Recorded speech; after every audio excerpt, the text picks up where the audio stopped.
Texans defensive lineman will give drivers the command to start their engines. He raised more than $41 million for the victims of Hurricane Harvey. You'll remember that in 2017. The Great American Race is this Sunday on Fox. Well, tonight, one lucky pooch will be declared top dog at the Westminster Dog Show. The competition is heating up with some family drama, though. It seems like Bourbon the Whippet pulled an upset over her brother Whiskey and advancing in the competition in New York City, but she was later beaten in the Hound group and then eliminated. Cute dogs.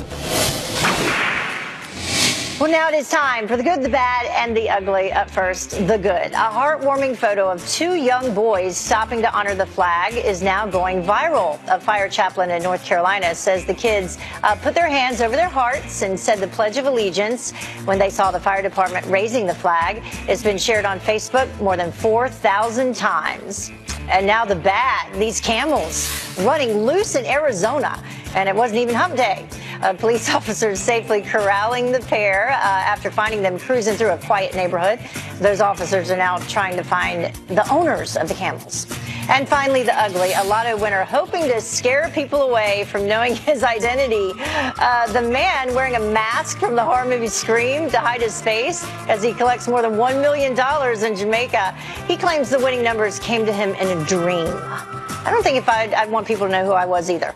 That wraps up this hour of Fox and Friends First. Thank you so much for joining us. Fox and Friends First continues right now. Have a great day. Bye-bye. We're doing whatever we have to do. The wall's being built. It'll continue. It's going at a rapid pace. If we had proper border security, including a very powerful wall, it would be a lot safer and a lot better. We are one united movement, one united people, and one United States of America. And we will make America great again. All right, Tuesday, February 12th, this is a Fox News alert. The president heading right into the heart of the immigration crisis with strong words about border security in El Paso, Texas. And on Capitol Hill, lawmakers say they've had a deal they're confident in and the president will sign, but what's in it? We are live in Washington. Plus, a freshman Democrat is feeling the pressure from Nancy Pelosi. Yeah, her about face over comments that many called anti-Semitic. Also, Garth Brooks back in the big leagues. The buzz surrounding the country music star's return to Major League Baseball. Fox and Friends First continues right now.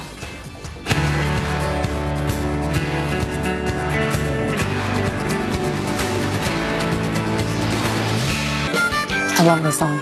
I could listen to it all the time. You know, music like takes you back sometimes. That's one of those. It takes me back. And he plays baseball.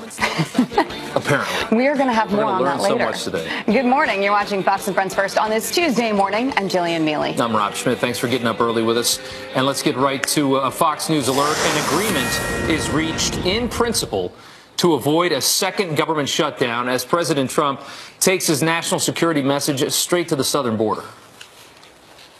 Walls save lives. My administration has put forward a compromise. It's compassionate, and it's going to solve our problem. And now the clock is ticking for lawmakers to hammer out the details before Friday's deadline. So what's in it, and does it match the president's vision? Griff Jenkins is live in Washington with the breaking developments. A lot to unfold here, Griff. Yeah, there is. Good morning, Jillian and Rob. And, you know, in principle isn't terribly reassuring, but the devil is in the details. And there are plenty of areas for contention here, but it was clear that no one wants another government shutdown. So these four top negotiators found some common ground. Democrat Senator Patrick Leahy had this to say. There's not a single one of us is going to get every single thing we want, but nobody does. But we're going to get what is best for the United States. All right, so what's in this? $1.375 billion for 55 new miles of border barrier, all in the Rio Grande Valley. Democrats not wanting to call it a wall, but Border Patrol can use any currently deployed design, including steel slats, to build it. Then there's this. Democrats are claiming a 17% decrease in ICE detention beds. There are currently just over 49,000 ICE beds. This tentative agreement would curb that funding down to just over 40,000. But there's wiggle room because there's additional funding elsewhere where DHS DHS authority could use to find additional beds should they need to respond in the case of a surge in apprehensions. Democrats, by the way, dropped one proposal that was drawing a lot of heat. They scuttled an effort to cap the number of detainees caught in areas away from the border, meaning the interior U.S., at 16,500. That probably moved things forward a little bit. Now the big question is whether President Trump will sign it, considering it's much less than the original $5.7 billion requested. Progress is being made with this committee. Just so you know, we're building the wall anyway. So we probably have some good news, but who knows? Who knows? Well, we will know when that language is released. That's probably Wednesday when this starts to move. And if it does move, that clock is ticking, so they'll have to hurry before midnight Friday, guys. All right, Griff, thanks so much. And what would a decrease in ICE detention beds mean for communities across the country? Rockingham County Sheriff Sam Page from North Carolina says it could be dangerous. It jeopardizes public safety. I look at it, if we put a cap in my jail, at a local jail, and said you can't house no more than 200, then where are these persons going to be? They're going to be out in the community with the opportunity to re-victimize persons in our communities. And right here it says from the paperwork I presented, you gave a letter to the president. I gave the letter to the president. 72% of the persons that are being held, they're being held for mandatory detention crimes. And 90% of the persons that are being detained are charged or convicted of criminal offenses or in deportation status. Page was one of several sheriffs to meet with the president at the White House yesterday, stressing the importance of immigration and customs enforcement in their communities. Beto O'Rourke taking part in a dueling march and rally against President Trump in El Paso. The Democrat painting a very different picture of safety to more than 1,000 supporters in his former congressional district. Safe, not because of walls, but in spite of walls. We stand for America, and we stand against walls. And about a mile away, President Trump mentioned O'Rourke, who lost his U.S. Senate race to Ted Cruz. The young man who's got very little going for himself, except he's got a great first name. He challenged us. O'Rourke will decide if he's running for president by the end of the month. All right, the governor of California pushes back against President Trump, pulling some National Guard troops that were ordered to the southern border. Democrat Gavin Newsom claims the deployment is not necessary. The crisis on the border is a manufactured crisis, and we are not interested in participating in this political theater. This is pure politics, period, full stop. All right, Newsom says he wanted to withdraw all of California's National Guard troops from the border, but he decided to keep some in place after he consulted with his advisors. All right, the president slamming Congresswoman Ilhan Omar for her apology after accusing a lobbying group of paying members of Congress to support Israel. The president telling reporters, quote, "I think she should be ashamed of herself. I think it was a terrible statement, and I don't think her apology was adequate." In her apology, the Minnesota Democrat says in part, quote, "My intention is never to offend my constituents or Jewish Americans as a whole.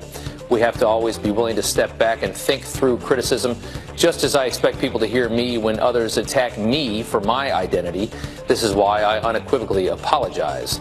However, Omar is still standing by her views on lobbyists, saying in part, quote, "I reaffirm the problematic role of lobbyists in our politics, whether it be AIPAC, the NRA, or the fossil fuel industry." Michael Cohen's Senate testimony is postponed. His lawyers blame the delay on, quote, "due to post-surgery medical needs," after Cohen recently underwent shoulder surgery. President Trump's former lawyer is also expected to testify before the House Intelligence Committee on February 28th. His 3-year prison sentence for financial crimes and lying to Congress begins next month. The former Chicago police officer who shot and killed Laquan McDonald could get a new sentence. Prosecutors believe the nearly 7-year sentence given to Jason Van Dyke last month is not enough. They're asking the Illinois Supreme Court to review the case. Van Dyke was found guilty of second-degree murder and aggravated battery for shooting the 17-year-old back in 2014. The father of a young Kentucky mother says that her 4-year-old son does not know that she is missing. In an exclusive interview, Savannah Spurlock's Navy veteran father tells Fox News that he has been taking care of his grandson for the last 2 months. Well, Savannah was last seen leaving a Kentucky bar with 3 men in early January. Search crews have been focusing on the Kentucky River and surrounding areas, trying to find her. Talks between union and school district officials expected today as teachers walk off the job for a second day in Denver. Hey, hey! Ho, ho! These unfair wages have to go! Hey, hey! Ho, ho! Teachers are demanding higher base pay as they strike for the first time in 25 years. Some students are joining the educators on the picket lines.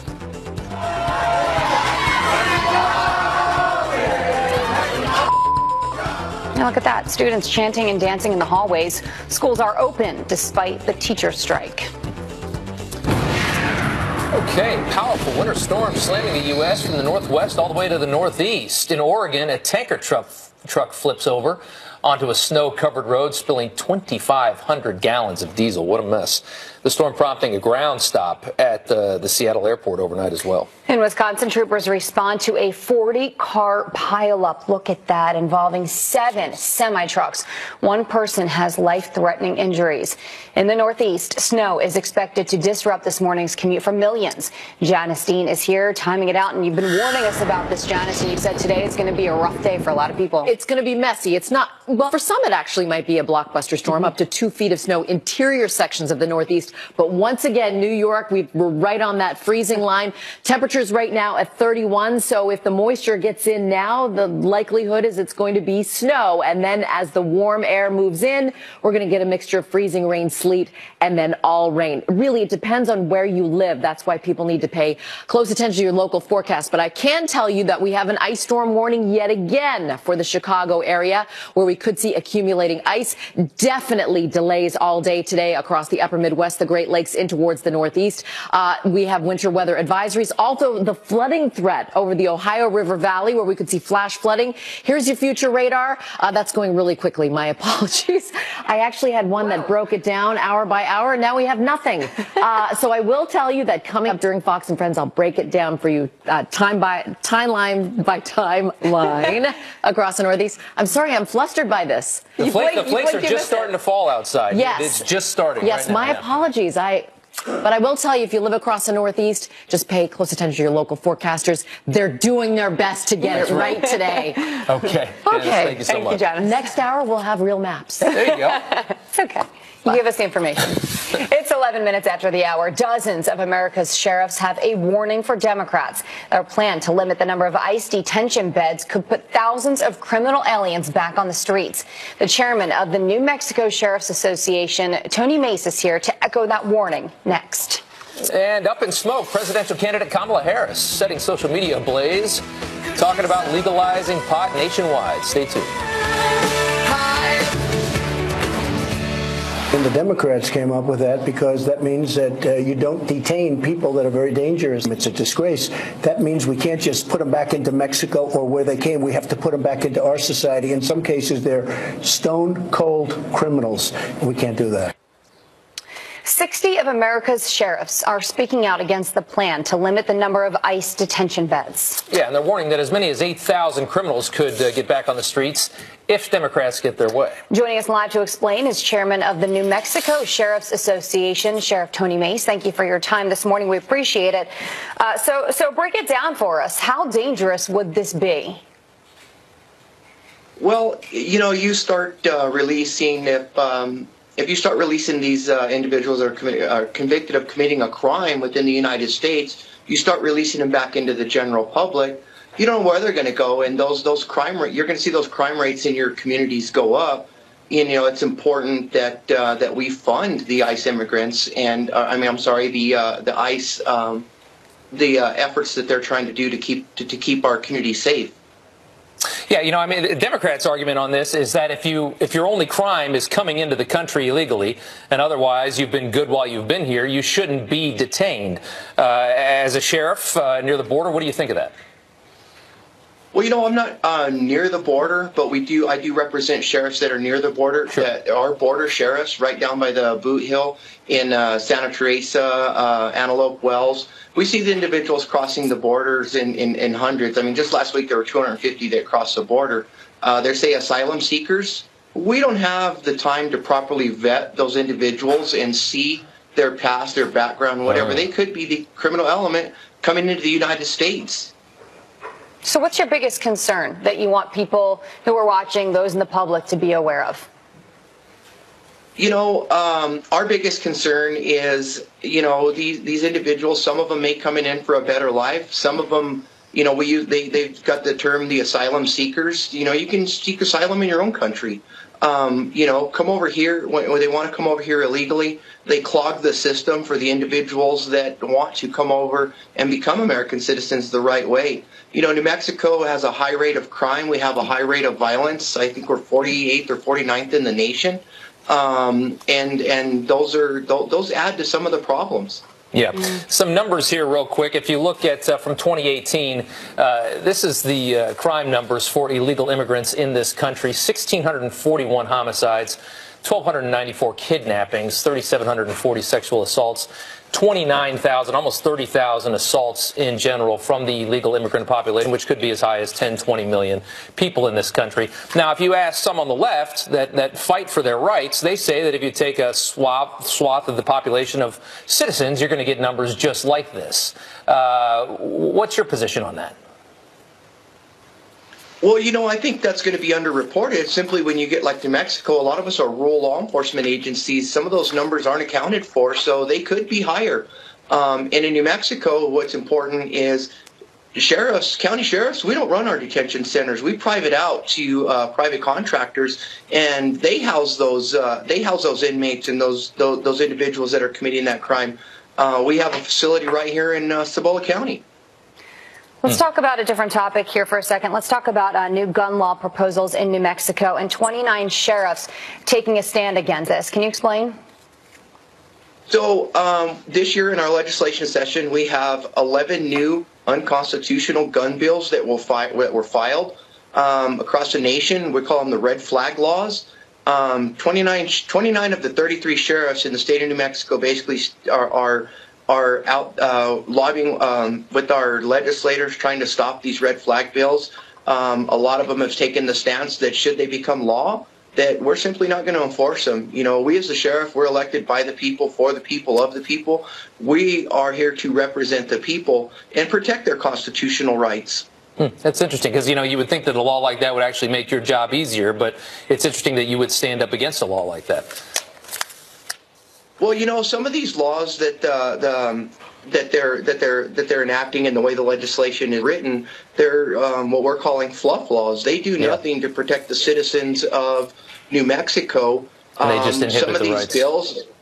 Some of these bills, all they're going to do is there's no due process in them. A lot of them are ex parte orders, where the accused has no say-so on anything, yet they want law enforcement to come in and start seizing personal property, and we're not really getting to the root of the problem, whether it be mental health illness, whether it be domestic violence, and any other number of problems. Yeah, absolutely. We understand. Sir, thank you so much for your time. We do appreciate it. Sheriff Tony Mace. Thank you. Thank you. All right. 20 minutes after the hour, President Trump hinting he might have a new best friend at the White House. There is nothing better than a good old-fashioned German Shepherd. How would I look walking the dog on the White House lawn? Carly Shimkus here with one of the most unexpected moments from the El Paso rally, and it's now going viral. All right, welcome back. The president pushing for the border wall and showing some love for law enforcement during his El Paso rally, a big rally, but he also revealed his love for something else. There is nothing better than a good old-fashioned German Shepherd. I wouldn't mind having one, honestly, but I don't have any time. How would I look walking the dog on the White House lawn? Is the president getting a new best friend? And for that, we turn to Carly Shimkus with Fox News Headlines 24/7 Sirius XM 115. I don't think so. No. Although we do love a White House dog. I know. So he was talking about the best way to secure the southern border. And he says that while technology is good, he believes a good old-fashioned border wall and Border Patrol dogs are even better. But these unscripted moments are always the ones that go viral. He's great in this. Yeah. Oh, absolutely. Take a look at this. This Twitter user says, yes, my German Shepherd was watching President Trump. Look at that cute little face. And then another Facebook user says, Dobermans work well also. He said that when he went into office, people were telling him to get a dog because it would make him appear more likable. But he says, nah, I am who I am. Take it or leave it. There's probably dogs around. I'm sure they have security dogs in the White House. You can probably He's just not walking get a quick any of them. pet in when you're walking by. That's right. Hey, legal pot all over the country. What a plan, huh? Okay, so Senator Kamala Harris is talking about how she feels about how we should legalize marijuana on a federal level. And she also talked about her own personal use with it. Take a listen.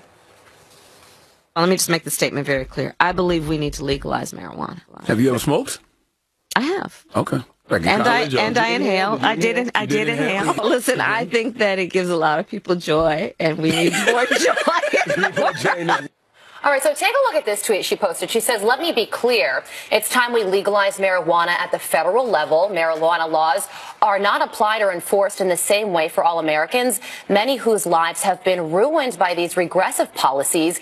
We must change the system. Now, her opinion on this has greatly changed over the years. In 2010, as the district attorney in San Francisco, she opposed legalizing marijuana in California. So she's going to have to answer to her record on this. One Twitter user says, I stand corrected. You did prosecute marijuana offenses, but I am sure all those in prison because of you appreciate your tweet. Brian also saying, how many people did you put in jail for lame weed crimes? So I could see this coming up during the Democratic debates. Yeah, she's going to have to answer a lot of questions. Absolutely. It's weird because politicians never flip-flop. Yeah, they never. Their opinions never evolve, right? Garth Brooks back on the diamond? Yeah, that's right. Okay, so Garth Brooks is spending a week with the Pittsburgh Pirates for spring training, and he's doing so for the 20th anniversary of the Garth Brooks Teammates for Kids Foundation, which has raised more than $100 million for children's charities. So Pittsburgh residents out there, all you folks in Pittsburgh are loving it. One Twitter user says,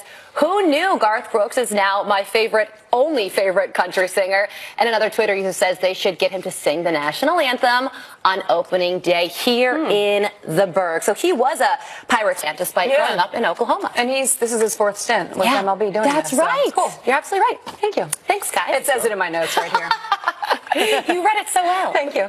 It is 27 minutes after the hour. An illegal immigrant is accused of killing his daughter this past Thanksgiving. And now this angel dad is standing behind the president's push for border security. He joins us with his reaction to last night's rally and the new bipartisan deal next. And the pictures are pretty insane. A car pinned between a highway barrier and a semi-tractor trailer. How the driver miraculously survived this. Wow, stay tuned. Good morning and welcome back. A look at our top headlines this morning. The winter storm wreaking havoc across the Midwest, closing in on the Northeast. The snowy mess causing massive pileups in Wisconsin. The dangerous system expected to disrupt this morning's commute for millions. New Jersey is under a state of emergency. Upstate New York could see up to 2 feet of snow. Right at rush hour, too. All right, talks between union and school district officials expected today as teachers walk off the job for a second day in Denver, Colorado. The educators are demanding higher base pay as they strike for the first time in 25 years. And President Trump doubles down on the need for a southern border wall in El Paso, Texas, as an agreement is reached in principle to avoid a second government shutdown. The tentative deal includes nearly $1.4 billion in funding for 55 miles of a new barrier. Lawmakers now need to hammer out details of the deal before Friday's midnight deadline. And as we just mentioned, the president hammering home his case for a border wall during a rally in El Paso. We want to stop criminals from coming in. Walls save lives. Walls save tremendous numbers of lives. Safety is the birthright of every American, which is why we must finish the wall. The Border Wall Committee announcing a deal with less than half the money the president wanted. All right, Angel Father Dan Ferguson attended that rally last night, and he joins us now. Sir, thank you for coming on this morning. Before we talk about the rally, you lost your daughter to an illegal immigrant. I wanted to ask you about the potential deal that we have here for border funding. The president wanted money for 200 miles of border barriers. Looks like it might only be 50 in this deal. What do you make of that compromise? Well, you know, I listened to the sheriff from New Mexico that came on earlier, and you asked him what are the results of, part of the losing the beds and letting them out on the streets and stuff. The results are going to be what you see on my chest. That's a pin of my daughter who was killed by an illegal alien who was arrested and was released. So that part of the deal to me is a no-go. As far as funding the little money that they're funding, it seems to me if they built the wall and stop the drugs from coming in, the money they save our children, the money they save the United States would pay for that wall fully 10 times over. Your daughter's beautiful, sir. Can you tell us, for those who don't know, what happened? My daughter was walking across a crosswalk on Thanksgiving Day, and illegal alien who was out on a drinking binge ran through 2 red lights and hit her, killing her instantly. She was so badly damaged that the coroner wouldn't even let us identify her body. This guy ditched the car a couple of blocks away. He lied to the police saying the car was stolen. He said he was afraid because he didn't have papers. And to make matters worse, this guy was deported in 2012, came back, which makes him a felon. He was arrested for aggravated assault, which is one of the many things that Mr. Trump talked about last night. And then he was released on bond without having ICE called. And these people want to eliminate ICE. If they would have called ICE, my daughter would still be alive today. That's just it's a terrible story to hear, sir, and we're so sorry to hear it. Democrats, Nancy Pelosi would listen to a story like that, and they would say that American citizens do the same thing. American citizens drink and drive and kill people. What's your response to that logic, and what do you plan to say to Ms. Pelosi? I understand that American citizens do that too, but we are American citizens. We are here. We have the rights of America. These illegal aliens that come over here do not have the right to violate our laws and kill people like my daughter. If Mrs. Pelosi or Mr. Schumer's son or daughter would have been killed this way, I guarantee you that the wall would have been built 3 months ago. President Trump is right on target when he says that walls save life and that border security save life. He is right on target. And his son last night, who came out before the president, said it like it is. I have a feeling that the Democrats are more interested in the illegal aliens' votes than they are in the safety and the security of American citizens. And to me, that is just common sense. But after the rally, I watched the local news, and everything was focused on good old Beto O'Rourke instead of nothing that Donald Trump, that the president said, was on the news. People just don't have common sense anymore. It's common sense to protect the American citizens first, to care about America first, then let the illegal immigrants find their way into our society. Dan Ferguson, we are so sorry for your loss. We thank you very much for joining us. Thank you, sir. Thank you very much. I appreciate you guys. All right, take care. President Trump using last night's rally to call out new Democratic proposals that allow late-term abortion. Millions of innocent, beautiful babies are counting on us to protect them, and we will. That is why last week I called on Congress, with your great congressman over there, to immediately pass legislation prohibiting extreme late-term abortion. Last month, New York passed a law allowing abortions up until birth. Virginia tried to follow suit, with the governor suggesting he would support letting a baby die moments after birth. All right, one of the women accusing Virginia's lieutenant governor of sexual assault is calling for open hearings. This is happening as several members of Justin Fairfax's staff have resigned after these allegations. An attorney for one of the accusers saying, quote, Meredith Watson asked the Virginia legislature to hold hearings regardless of what they are called and to reject a secret and delayed proceeding. Fairfax has denied these allegations and called for an FBI investigation into them. One of his accusers, Dr. Vanessa Tyson, is set to speak at a symposium on sexual assault at Stanford University tonight. 37 minutes after the hour, the average tax refund already down so far this year. So will you be getting less money? Economist Peter Morici tells us why your returns might look a little different this tax season. You, as you said, won every congressional district in the state. Is that because you have run as a moderate? I think they should see me as a progressive because I believe in progress. Well, it's primary time. She considers herself a moderate, so do many others. But Amy Klobuchar is now pushing her progressive side, trying to compete in 2020. Stay tuned. Hope you're having a good morning so far. Welcome back. President Trump says the U.S. is doing better now than ever before. We have a country that's doing the best it's ever done. We are just lapping the world. You can compare, it used to be like we were a second sister to China. Now China is looking up to us. We are doing so well, and other countries are not doing well. In an exclusive interview with Fox News, the president pointing to record unemployment numbers, his comments coming after being asked about Democrats embracing socialism. The latest Democrat to enter the 2020 race for president is now working to shed her centrist reputation. Senator Amy Klobuchar dismissing far-left liberals who label her as too moderate for the White House. I think they should see me as a progressive because I believe in progress. And I have worked toward progress my whole life. The crowded field of Democrats running in 2020 are seen as very progressive, embracing the Green New Deal and Medicare for all. President Trump set to meet with one of his sharpest critics, New York's Democratic governor, heading to Washington today to talk to the president about changing tax laws. Andrew Cuomo has been critical of a 2017 tax overhaul, limiting federal deductions for state and local taxes. Other states like New Jersey and California have also been pushing for changes. Rob? Jillian, thanks. The average tax refund is already down so far this year. So will you be getting less money? That's the question, probably one on a lot of people's minds right now. We're asking former chief economist for the U.S. International Trade Commission and professor at the University of Maryland, one of our favorites, Peter Morici. Thank you so much for coming on this morning, Peter. A lot of people are nervous if they are used to getting money back and they count on it. Yeah. What do you make of this? I can understand. Yeah. Well, you see, the withholding tax tables were greatly adjusted after the tax cuts. So people got a lot of their tax cut already.